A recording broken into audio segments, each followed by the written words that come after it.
They say curiosity killed the cat, but in my case, it almost tore me apart. I wasn't always this small-waisted creature scuttling between cracks and corners. No, I was once something else entirely. Greedy, clever, too clever. And if you're willing to listen, I'll tell you the truth of how I, Anansi the Spider, earned this tiny waist and a lesson I'll never forget. Asterisk, the hunger that started it all. I wanted it, Allah. So you want to know why I and Anansi the Spider have such a small waist? Why it cinches in like a tied string and makes me look like two tiny balls stitched together with invisible thread. It wasn't always like this, you know? Once upon a time, I was rounder. Fuller, a proud figure, not fat, no, but healthy. Respectable. I had a good life, a clever mind, a sharp tongue, and most importantly, a bottomless appetite. Now, let me tell you a little something about me, because no one tells it quite like I do. I wasn't just clever, I was the clever one. The trickster of the forest, the prince of pranks. If a riddle needed solving, I solved it. If a pot of stew was cooking somewhere nearby, I was already halfway there. I knew how to charm a bird, deceive a snake, outwit a lion, and sneak into a yam barn without so much as a sound. But if there was one thing I loved more than storytelling and mischief, it was food. Yes, food. Sweet plantain stew, thick groundnut soup, spicy goat meat, roasted maize, fufu dipped in hot pepper sauce. I loved it all. My days were spent with my nose in the wind and my belly growling like thunder on a dry season afternoon. I could smell a yam baking from 3 villages away, and when I did, I was already planning how to get a taste, but there came a time, my friend, when my hunger outgrew even my cunning. It was during the season of harvest festivals. Every village was celebrating. Everywhere you turned feasting. Pots bubbling, fires crackling, women stirring with long wooden spoons, children singing. Around flames and the scent. Oh, the scent. It wrapped around the trees like perfume, danced through the wind, and tugged at my heart like a love song. And I thought to myself, why settle for one feast when I can enjoy all of them? I know, greedy, right? But if you were me, with my genius and my hunger, would you have thought any differently? I hatched a brilliant plan. Not just smart, flawless. I would visit every village early, offer my most charming smile, tell a few stories, and pretend to help with the cooking. Then I would say, my dear friends, I must visit my aunt in the next village, but don't worry, I'll be back. Just in time for the feast.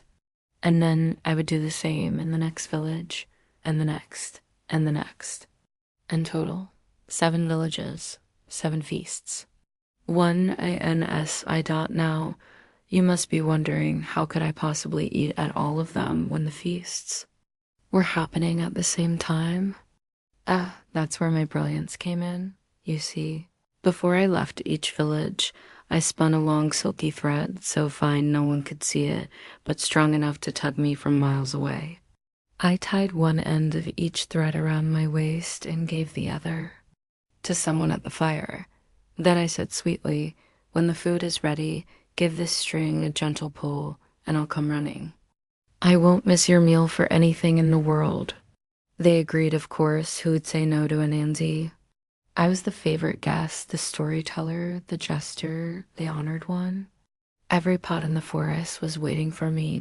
By noon that day, I was hidden under a shady tree, all 7 threads wound tightly around my plump belly.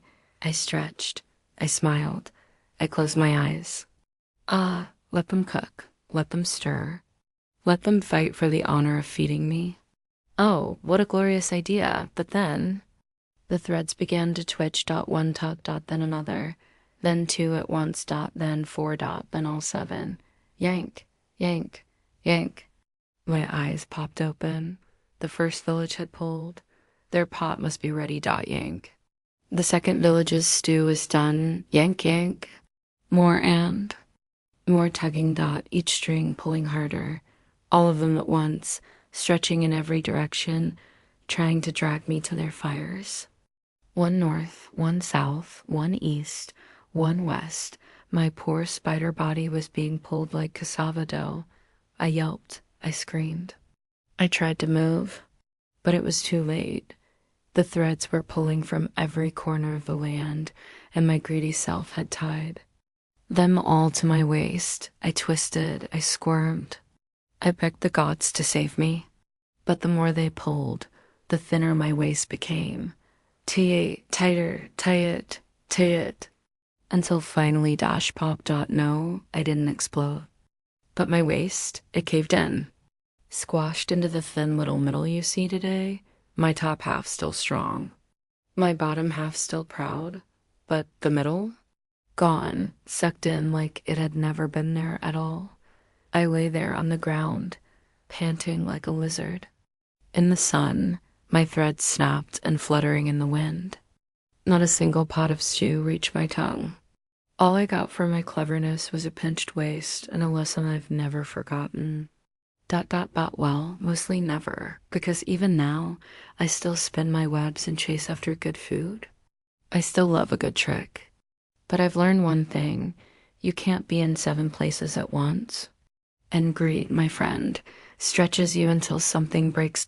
Just ask my waist. The web of promises, I lied to everyone I told you, didn't I? That I'm clever, the cleverest. Some say it with admiration, others with suspicion. But all agree Anansi can spin more than just webs. He spins lies so sweet, even truth nods. Along and that day, with 7 harvest feasts filling the forest with music and spice, my lies were dancing like fireflies in my mouth. Now listen, I didn't start out with the intention to lie to everyone. No, not at first. But once the hunger took hold, the kind that makes your stomach sing louder than your conscience, I just dot. Couldn't help myself. It began with the village of Tano. Their feast was always grand. I arrived early, told a few jokes, praised their cooking, and even offered to stir the stew. As the yams softened, the meat simmered. I tugged one of my strongest threads from my pouch, tied it neatly around my waist, and handed the other end to the chief's daughter. My dear child, I said, with a dramatic bow, when the food is ready, give this thread a gentle pull, and I shall return like the wind. Oh, Anansi, she giggled, you're so dramatic. But she took the thread. That was one. Then I set off for the village of O2. They were roasting corn and grinding igusi seeds under the sun. The smell. I nearly fainted from joy. I played my flute, danced in the dust, and winked at the old women who loved me for my foolishness. And again, just as the pot began to boil, I tied a second thread around my waist and handed the other end to a young boy at the fire. Young man, I said, when the stew is bubbling, tug this thread. I'll come running. He looked impressed. That was 2. From there, I went to Nessun village, where they were pounding fufu with a rhythm so steady it could wake the ancestors. I clapped along, praised their muscles, and reminded them I was very busy, helping several villages prepare for the festival. But don't worry, I said with a charming grin. I will not miss your feast. Another thread. That made 3 by the time the sun was nearing its highest point. I have visited 7 villages. 7 pots. 7 promises. 7 strings around my belly, all tugging gently at my pride. Now, let me be honest for a moment. Each time I made a promise, I told myself it would be the last. I said, Anansi, you greedy fool, don't push your luck. But luck was my cousin and pride was my father. Besides, the threads were so thin and silky light as whispers. What harm could they do? As I left the final village, I sat beneath the great baobab tree at the center of the forest. My stomach was already rumbling in anticipation. I lay back, sighed, and imagined my victory. Just think about it. 7 feasts, 1 spider, 1 very full belly. I saw myself returning home, bloated with praise and pumpkin stew. The villagers would talk about it for generations. Anansi, the spider who feasted across the forest. Even the gods would chuckle at my cleverness, but my joy was premature. I felt it first as a tickle on my waist, a light tug, then another, then three more in rapid succession. Tug dash tug, tug. I sat up, startled. The threads had come alive. One was pulling west toward O2, another was pulling east, in SN, the third yanked south Tano, and all at once. They began to tighten, twisting like snakes around my belly. I gasped at the food. It must all be ready. They were pulling me at the same time. And like a fool, I had promised each one I'd come immediately. I tried to untie one. Just one. But as soon as I reached for a knot, another thread pulled harder, jerking me the opposite way. My feet scrambled. My arms flailed. My whole body began to stretch, north, south, east, west. My limbs didn't know where to go, and my poor waist, oh, my poor foolish waist, became the battlefield. Each village thought I was coming. Each hand tugged harder, and there I was, spinning in it. Panic caught between pots I hadn't even tasted. The ground seemed to tilt, my vision blurred. I felt the threads cut deeper into my middle. The once supple part of me, the part that loves sweet dumplings and coconut stew, was now being pulled thin. Tight, dangerously tight. Oh no. I whispered, what have I done? But it was too late. This wasn't a clever trick anymore. It was a mess. A web of lies spun too wide, too tangled. I had tied myself to 7 lies, and now all of them wanted payment. I was being collected. My belly shrank with each tug, the threads carving into me like string through warm butter. I cried out, stop, I lied. I can't be everywhere. I can't eat I tie all. But no one could hear me. And worse, the feast had begun. Each thread jolted at once long, strong pulls tugging me so hard I was lifted from the ground. Just for a second, my limbs flailed like dry leaves in a storm, then crack. Something inside me gave way. I dropped to the earth with a dull thud, breathless. My threads snapped. My limbs trembled, my pride shattered like a broken gourd. I lay in the dust, my once wide belly now pulled inward, pinched like someone had tied a belt too tight and never let go. I touched. My waist thin forever thin. My punishment was sealed. Pulled in every direction, the threads begin to tug now. If you've never had 7 cooking pots pulling at your waist from 7 different villages, let me tell you, it's not something I'd recommend. You see, when I first tied those silken threads around myself, they felt like nothing at all. Light, graceful, delicate. I spun them with care, the way an artist signs a masterpiece, each one a promise, each one a path back to a steaming pot of stew. I was so proud of myself, but pride is a slippery fruit. You bite into it thinking it's sweet, and suddenly you're choking on the seeds. It started subtly, a gentle twitch at the thread from Tano, then a firmer pull from Enison. My body leaned slightly left, then jerked back right. My feet were still planted beneath the great baobab tree, but the world had begun to spin. Tug, tug, tug dash, tug dash, tug. I swear I could feel each village pulling at the same time, as if the chefs had all leaned over their pots at once and whispered, time to eat. And a foolish, greedy, clever Anansi was their honored guest. Their main course, more like. Each thread was tied tightly around my midsection, and now my belly was caught in the middle of a 7-way tug-of-war. One thread yanked toward O2, jerking me north. Another pulled from Enison, dragging me back east. A third yanked from the south, nearly knocking me off my feet. I spun, I twisted, I screamed. Wait, one at a time, I can't be everywhere. But the threads had no ears for excuses. They were just doing as they were told, tugging, tugging, tugging. Faster now, harder. I tried to brace myself, planting all 8 legs into the dirt. I dug into the ground like a stubborn yam root, but each tug lifted me slightly, my body bouncing and stretching in directions I didn't know existed. The pain wasn't sudden. It crept in. At first. It was a discomfort like wearing clothes too tight after a feast. Then it became a cramp, then a tearing sensation, and finally a strange, unbearable squeeze. Right at my middle. I looked down, panicked. My once proud round belly, yes, the same belly that earned me second helpings and compliments from aunties, was shrinking. Not the good kind of shrinking. The crushing kind. Each pull from the thread squeezed it more. Inch by inch, it narrowed. Like dough pressed between stones. Like cassava pounded until it lost its shape. I wailed. My waist, my beautiful waist.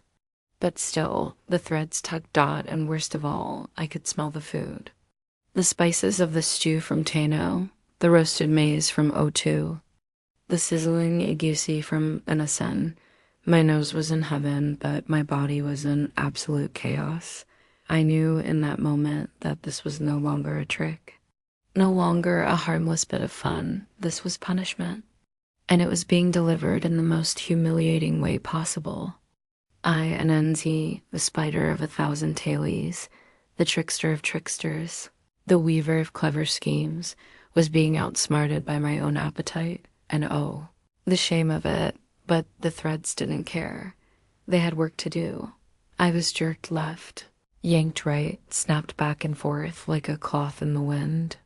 My legs flailed, my back twisted, and with every new pull, my waist shrank just a little more. I tried to bite through one of the threads. Maybe if I snapped a few, I could reduce the pain, but they were enchanted by my own silk. Stronger than I'd ever made before. Too strong. I couldn't cut what I had created. And that, my friend, is the worst kind of trap, the one you build with your own hands. The sun began to dip behind the trees. Shadows stretched long across the ground. My body was limp now, my legs trembling. The threads had stopped tugging, not because the feast was over, but because I had stopped resisting. I lay there, chest heaving. My waist now so thin it felt like the thread itself had become part of me. That's when I heard it. Laughter. At first, soft. Like leaves rustling in the wind. Then louder, not cool laughter. Not mocking. Just amused. Ancient. Wise. The kind of laughter the ancestors make. When a lesson has finally landed, and then a voice, not from the trees. From inside me. You stretched yourself too far, little spider. I blinked, dazed. You cannot eat from every pot. You cannot chase every prize. Who are you? I whispered, but I knew. The voice of wisdom, the spirit of balance. The very force. I had tricked and dodged for years, finally catching me in my own web. I said nothing more. What could I say? I had lied to 7 villages, broken 7 promises, chased 7 meals, and lost them all. And the only thing I had gained was this ridiculous, pinched little waist. As night fell, the threads faded into mist. Not snap, just gone. My punishment complete. My belly empty. My lesson learned. Mostly. The snap that changed me. When the threads broke, let me tell you something you don't hear in the old village songs. When your pride snaps, it doesn't sound like thunder or a drum. It sounds like a whisper. A thread, a single thread pulled. Too tight, finally giving in. Snap. That was the sound that changed me. The day my waist became what you see, now thin as a thread. Pinched like a tied-off sack of grain, didn't end with a crash or explosion. It ended with silence. And one sharp little snap, but let me go back, just a little. After all those pulls and tugs from every direction, I've been lying there under the great baobab tree, half twisted, completely humiliated and painfully empty. Not a spoonful of stew. Not even a roasted groundnut to chew. My legs trembled. My breathing slowed.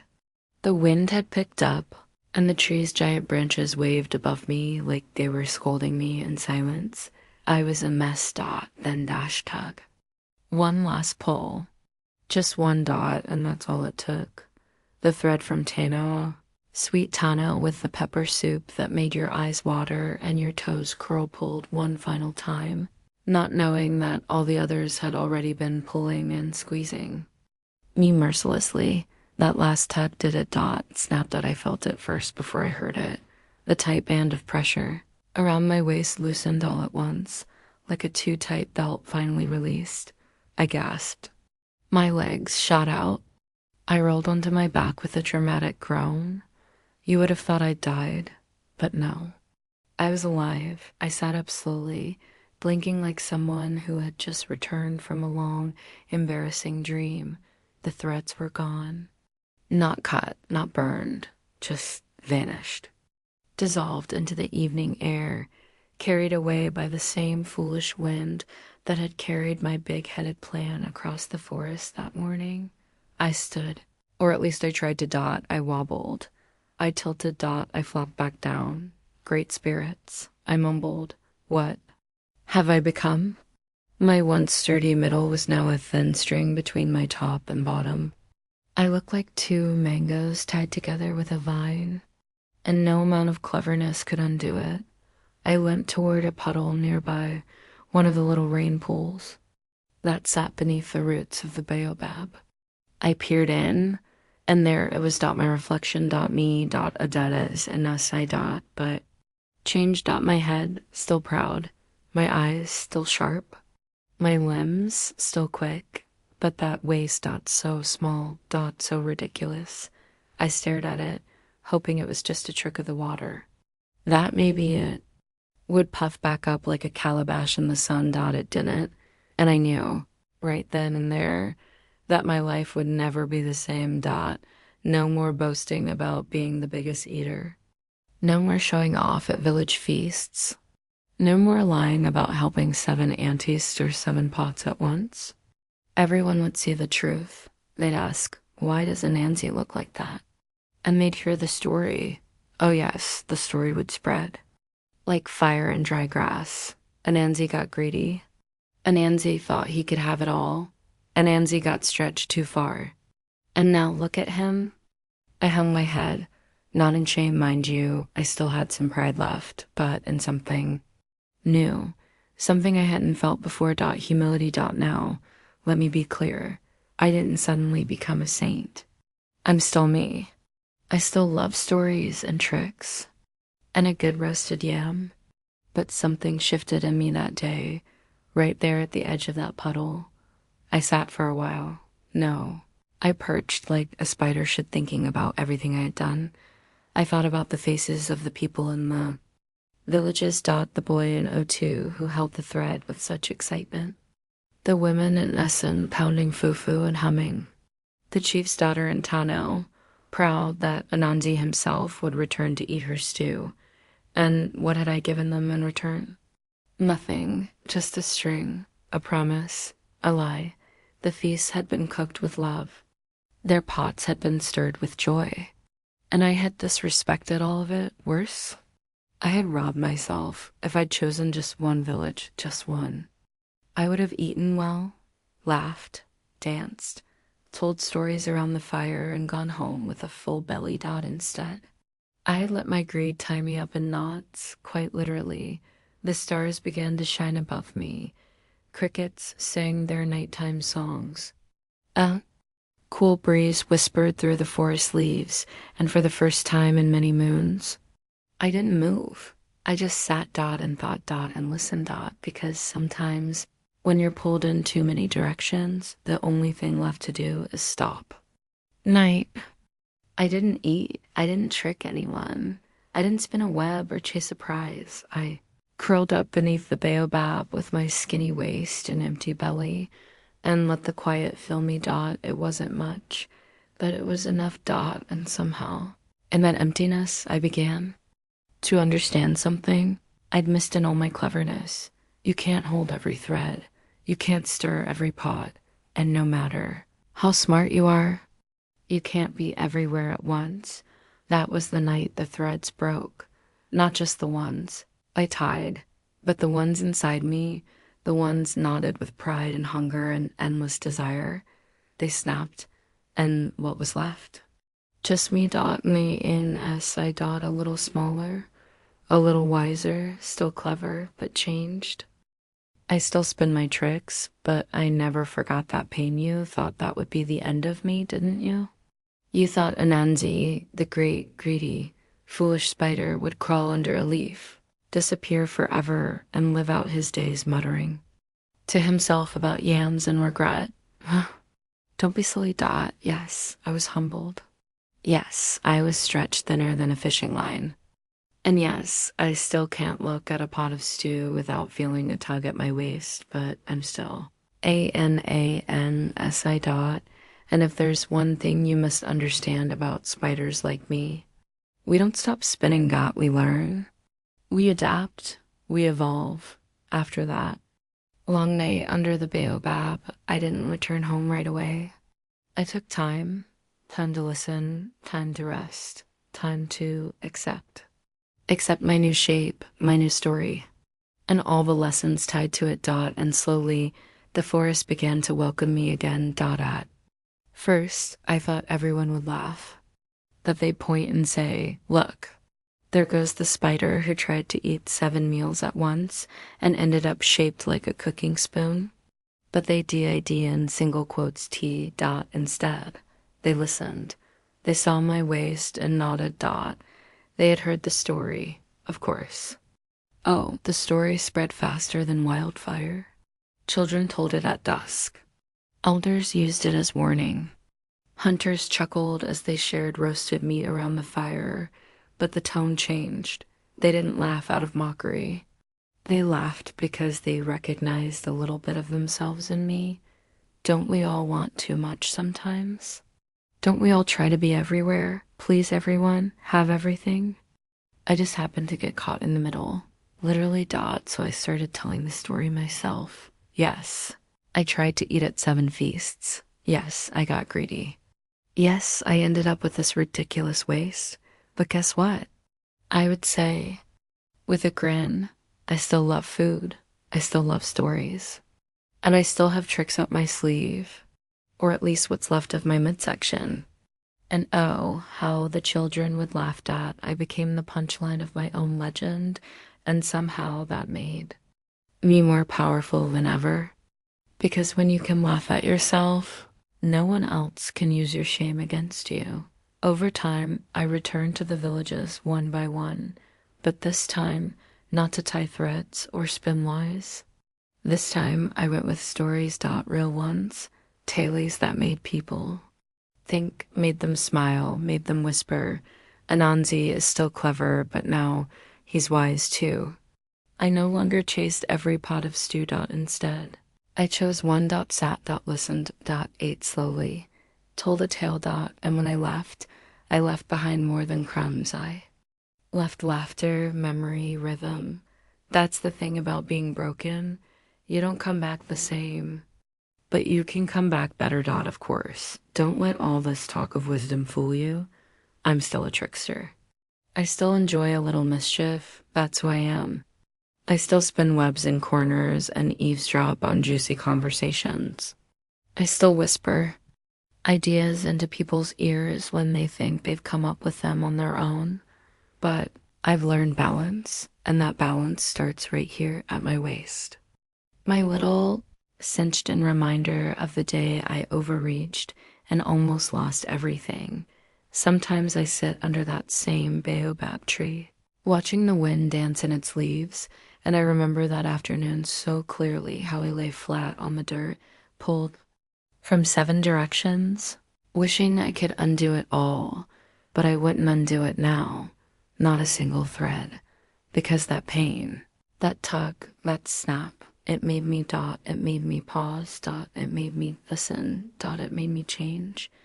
And isn't that what stories are for? To change us, to stretch our thinking, not just our bodies. Let me tell you something else, little one. Since you've stayed this long, I've seen others try what I did. Maybe not with Stu, but with their time, their energy, their dreams.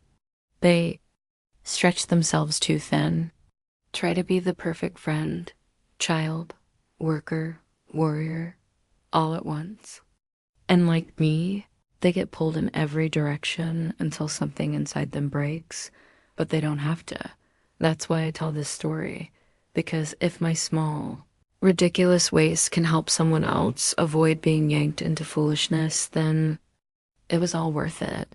These days, when people ask me about my shape, I grin and say, it's not just a waste, it's a warning. A warning not to bite off more than you can chew. A warning not to chase everything that smells good.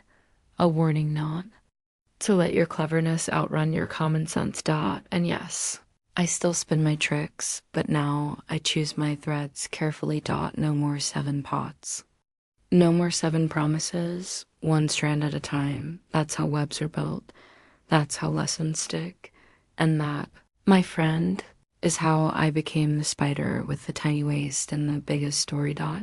So the next time you see a spider crawling across the wall or spinning a silken thread in the corner of your home, don't squash it. Just smile, because somewhere in those tiny legs and that little waist is a story older than the stars. A story of hunger, of pride, of pain. Wisdom, and of a trickster who learned, finally, that being everywhere means being nowhere at all.